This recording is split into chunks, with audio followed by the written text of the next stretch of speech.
Bring Your Vibrator to Rehab is an emotionally frenzied memoir that reveals the terrifying and lonely world of addiction. After almost a decade of sobriety, Pam Gaslow relapsed into a life of dependency on marijuana, which nearly destroyed her. She recounts a devastating downward spiral that shattered her life when she was 45 years old. From bongs to pipes to flavored vape pens, she drifted and then dove into a 2-year-long stoned void. Pam was the 24-hour defunct addict living without a purpose and barely able to function. And while she was at this point, she was aware that pot wouldn't kill her, but she couldn't feel more dead inside, she says. Eventually, she became sick of the marijuana toxicity and finally found the courage to seek treatment. Don't go away. We will be right back with more of a behind the scenes look of her book.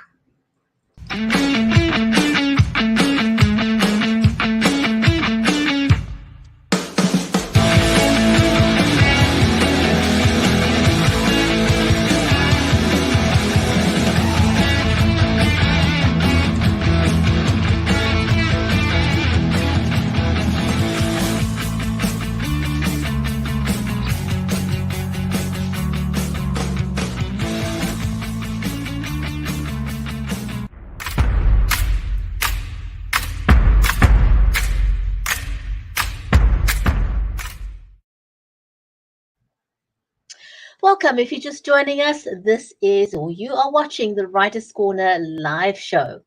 I'm your host, Brigitte Limbanda from Cape Town in South Africa, and our live stream is made possible by Creative Edge, StreamYard, and BeLive Media. A special warm welcome to our viewers, whether you're watching us on Facebook, on YouTube, on Twitter, if you're watching us on LinkedIn, or over on Amazon Live. This is an audience-centric show, so do know that we are watching the comments, and if you're watching us over on Amazon Live, I've got the comments right here on my phone, so feel free to say hello, and we would be happy to give you a shout-out to welcome you if you are brand new to the show. Again, you're watching the Writers' Corner live show with our special guest, Pam Gaslow. But first, let me say hello to my friend and co-host, Mary Elizabeth Jackson. She's a special needs and disabilities advocate. She's also a ghostwriter and an award-winning author. Her latest release is Cheers from Heaven with Thornton Klein. She's in Nashville in the USA. So wherever you're watching us from, a hearty, warm welcome to you. Hi. Mary, welcome to the show. Hi, I'm so excited to be here this morning. And this is we're in 2022. I cannot believe it. It's amazing, isn't it? Absolutely. Where has the time gone? It's been a crazy time. I know. And I can't wait to introduce Pam. She's got such an amazing story. So for all of you out there who's currently suffering from an addiction, whatever that addiction may be, or perhaps you have a family member who is currently addicted. But to all of you authors who are out there, due to the pandemic, a lot of you are not able to go and do as much in-person events as we could do pre-pandemic. And so a lot of you are doing stuff online. And so before we invite Pam onto the stage, a couple of things that you can do to level up on your online appearance when you are talking about your books, because that's what you want to do and need to do. There's a few things that I would recommend to level up your online appearance. One of it is the Logitech Brio camera, which is the one that I'm using. And I know Mary uses the Logitech Brio camera as well, right? Yes, I do. And we both have an external microphone, and we have a green screen, and all those items that really do help to level up your game and make you you appear the best that you can. So they're good to use. So what I use for a microphone is the Samsung C01U, which is a condenser microphone, and they produce it. This has got a die-cast body, which means that it's great for sound. But if you don't want to have a big microphone, you don't have to have one. I also recommend that you use the Rode lapel microphone, which is something tiny like that, which you can clip on. So that's another thing that you can use to level up your online appearance. That comes highly recommended. And a lot of you, I know, just use your phones to go live. And that's nothing wrong with that. But do stabilize your phones. So one of the things that you can use is a stabilizer like that, which this is the DJ Osman, but you can use anything that's similar.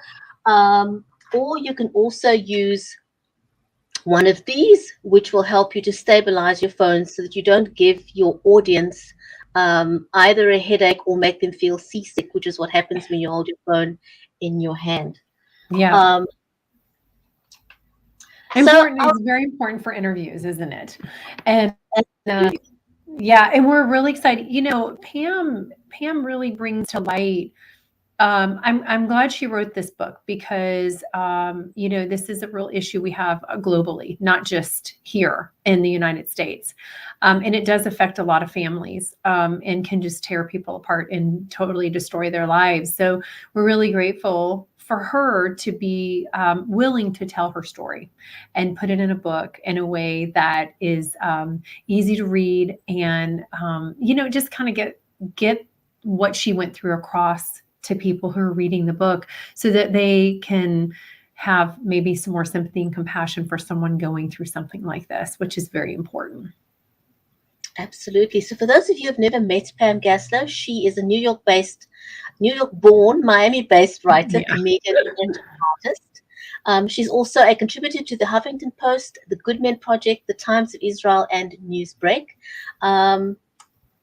And then, very interestingly, Pam says she used to have a blog called Depressed Hot Girl, but she took it down. I saw that. To disown her. So today we're talking about her book, Don't Bring Your Vibrator to Rehab, and it's a somewhat comedic memoir. With that, let's welcome Pam to the show, shall we?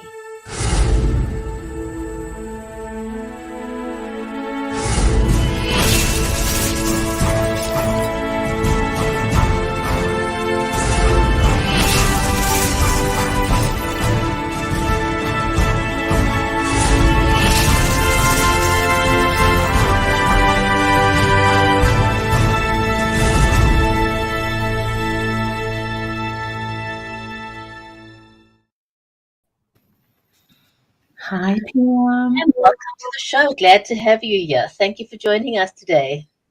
Hi, thank you so much for having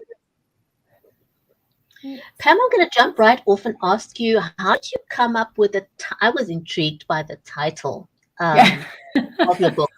How did you decide? I mean, it sounds like a somewhat provocative title, and the book is kind of, you know, serious. So how did you come up with that title? The way I came up with the title, when I was researching treatment centers, they all send you a list of items you can and cannot bring with you.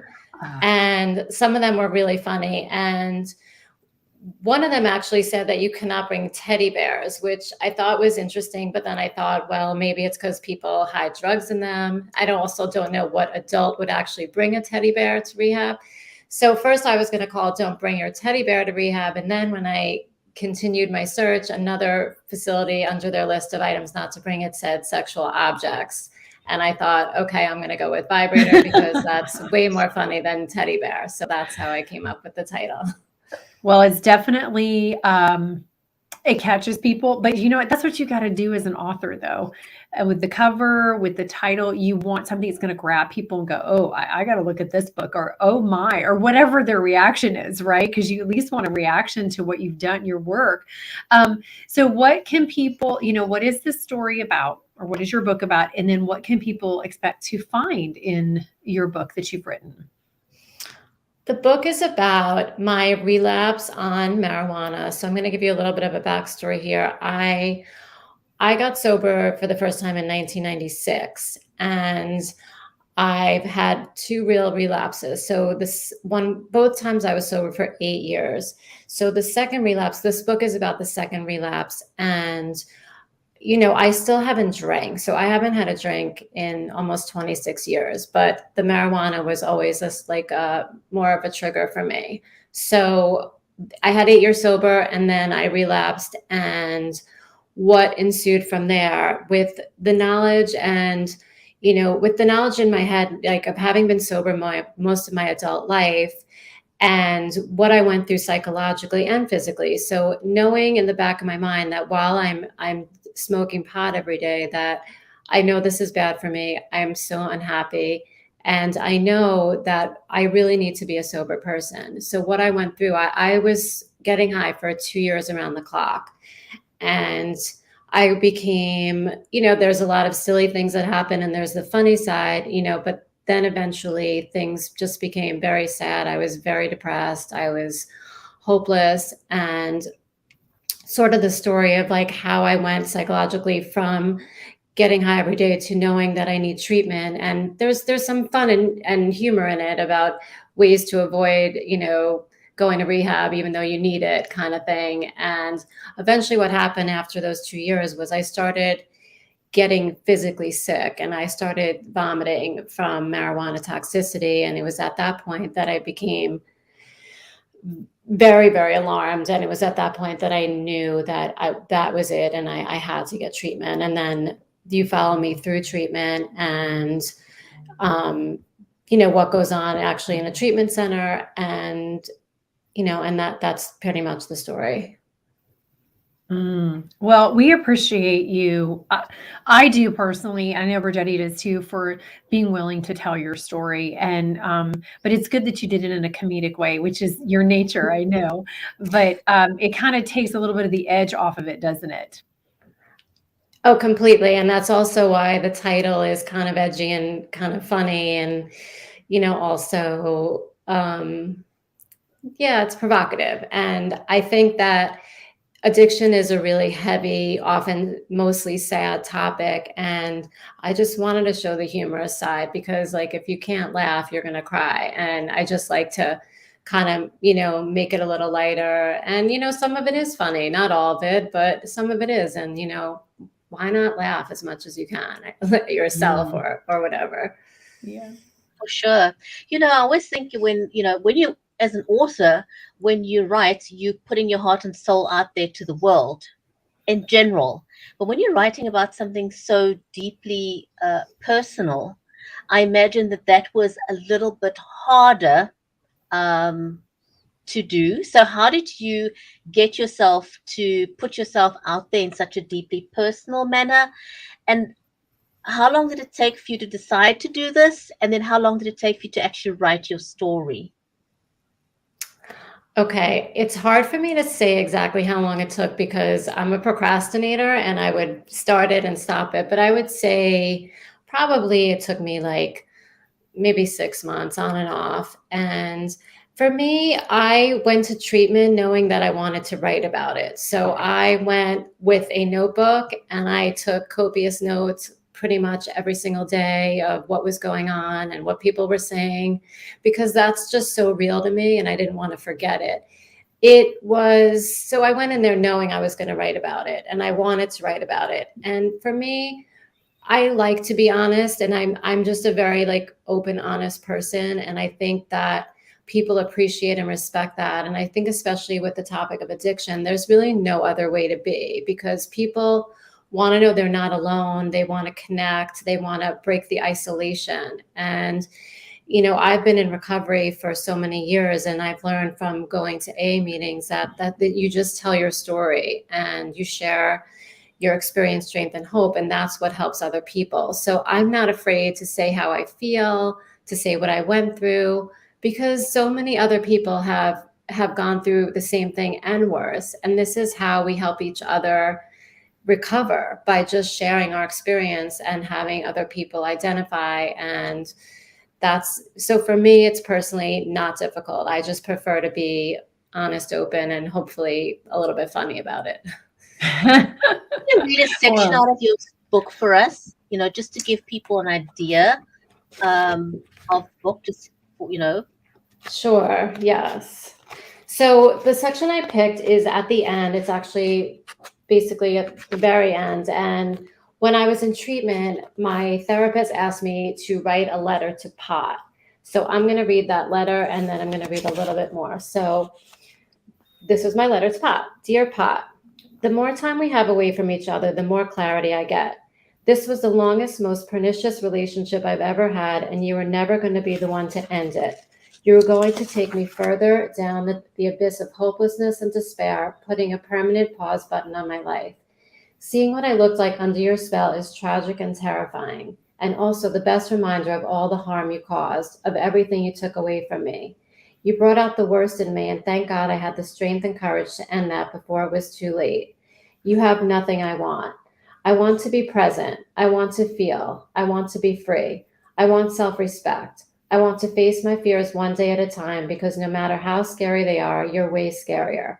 But most of all, I want to live, and you're the opposite of life. You're a soul sucker, a mind fuck, an insidious, all-encompassing toxicity. You're a destroyer of spirit, love, hope, dreams, ambition, productivity, time, memory, lungs, and brain cells. I don't remember a lot about the last 2 years, but at the same time, I remember too much. Adios. Wow. I can... That is that's really, wow. That's spot on, isn't it? Yeah. That was Unfortunately. yeah, but that was a good adios. I like that at the very end. So what did you, talking about rehab, with your letter that you wrote to Pot, was rehab what you expected, or and what was the most surprising thing to you that happened to you in rehab?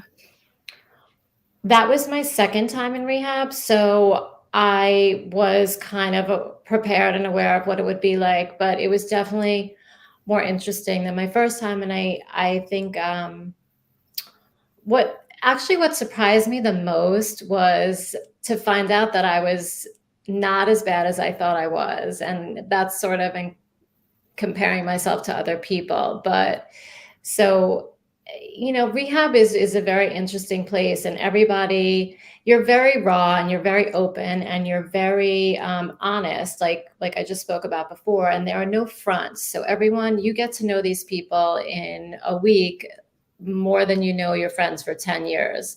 But I would have to say, the most surprising thing to me was going in there and thinking that I was such a mess, and realizing, no, I was really just getting high all the time. And that, made me feel very crazy and more messed up than I was. And when you start to come down and get some clarity, you realize, okay, it's the drug that was doing this to my mind. And I am not so, that bad of a person, that messed up of a person. I just needed to get sober.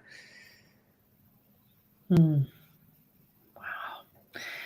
That's very interesting, that you say that. And so what I'd like to know from you is, a lot of people who are addicts, and families attest to this, families can try and coax you into going into rehab. Oftentimes they do. They almost beg and plead. Friends might beg and plead. But that isn't necessarily what's going to make you want to go into rehab. So what was the tipping point for you when you actually realized that you needed rehab? And while you were there, what did you learn about pot toxicity? The tipping point for me was when I actually started getting physically sick, and I had been, I had a terrible cough, and I couldn't think, and I couldn't read, and I couldn't focus, and all those things, while they were obviously very negative, that didn't push me enough to finally make the move and go. But what happened was when I started vomiting regularly, and that really, really scared me. And that's when, and I would when that happened, I just started crying, and I was like, okay, that's it. Like this is up. And the other part of the question was, I forget. What was the other part? The other part of the question was, what is it that you learned about pot toxicity? Because that is what made you ill, right? Yes. It's a thing with chronic marijuana users. And I've read things that they didn't really address that with me when I was there, but I've read about it and I've spoken to doctors, and it's happening more and more. Like they're seeing more in patients in the emergency room from it. And, people think that people are in denial, and they get all these medical tests done, and they wonder what's wrong with them, and they figure out that that's what it is. I'm not a medical doctor, but it's been proven, and it is a thing, that it is from chronic marijuana use. And, this is not going to happen for everyone. I was getting high around the clock. So you have to smoke a lot of weed, I assume, for this to happen to you. But it's scary, and nobody wants to be sick. So it's a real red flag and a warning. Yeah, because marijuana is used for medicinal purposes for people. So I don't know. I mean, I've not read enough about the medicinal purposes to know, okay, is vomiting a possible side effect for like cancer treatment, and pain treatment, and the various things that it is used for. It's hard when you have an addictive personality, or you have just that DNA that you can get addicted to things really easily. It is very hard for someone in an addiction to see that it's wrong for them, or to even see, the way to get out of what they're in. So, what do you feel after your experience and everything you've been through? What makes people so naive and not really aware of marijuana and how addictive that it can be? Because I know a lot of people think it's harmless compared to other drugs out there. Yes. And I think, I know a lot of people that smoke pot and smoke a lot of pot, but I think when it's prescribed medicinally, I think it's more moderated. I don't think people are hopefully not abusing it, and that's more like controlled. But it's an interesting and controversial topic, because people, when I went to rehab and people are like, oh, you're just here for weed, they were like, that's it? What else? Like, why are you here? And I've gotten that response a lot with the book, like, oh, she's addicted to weed. Like, that's a joke. That's not real. And for people that don't understand, it is a real thing, and you might not understand it, and it might not happen to you, but I don't understand a lot of things that happen to other people that don't affect me. So it's like, try to have an open mind that there are a lot of addicts out there, and that their lives would be a lot better not being high, and that being said, I know people that think they're very functioning and that they're high all the time. And if it's a personal diagnosis. It's like, if your life is unmanageable, you have to be the one to decide, is this affecting my life so negatively that maybe I should stop, or maybe I should take a look at it. I also think that I know a lot of people that, like I said, are getting high all day and think they're doing great. But I think that it's gives you a little bit of a handicap. And I think that you could probably be doing a lot better if you weren't on it. That's just my opinion. So it's to each their own to decide. And drugs affect people differently, so, you could take somebody smoking marijuana could have an allergic reaction to it where you might not. And then maybe, they could take a more potent drug and it doesn't do anything to them, but it affects you. But needless to say, when it comes down to it, really what we have to do is we have to face ourselves, don't we? We have to face what is that demon or that darkness inside of you, or that place that you have bought into that belief system that you've got a void there that needs to be filled. And that's really basically where you've got to come to, right, in order to heal. Oh yeah, 100%. And it is, whether you're lonely, you're sad, you're depressed, you don't feel good enough, and you're, like you said, trying to fill that void with a drug. And it's just like, the insidious part is you need more and more and more, and you need it every day, because you're not addressing any real issues in your life. You're just, masking everything with a substance. And it's just a terrible, terrible way to live. And you just need more and more. And it's just, for me personally, I just became more hopeless. And every single day I would wake up and say, okay, today I'm going to stop. And every single day I couldn't stop. So it's like someone like me, when I get to that point and I'm doing something so destructive and I'm powerless to stop on my own, that's when I have to ask for help. And thank goodness you did. You got to the point where you realized you did need some assistance. So, it's what, 5 years now post rehab. How are you doing? How are you doing now? And I'd also like to know, what would, if what would you like people who are currently addicted, what would you like to say to them, and what would you like to say to the families of people who are addicted? Because it's, it's not just the addict that is affected.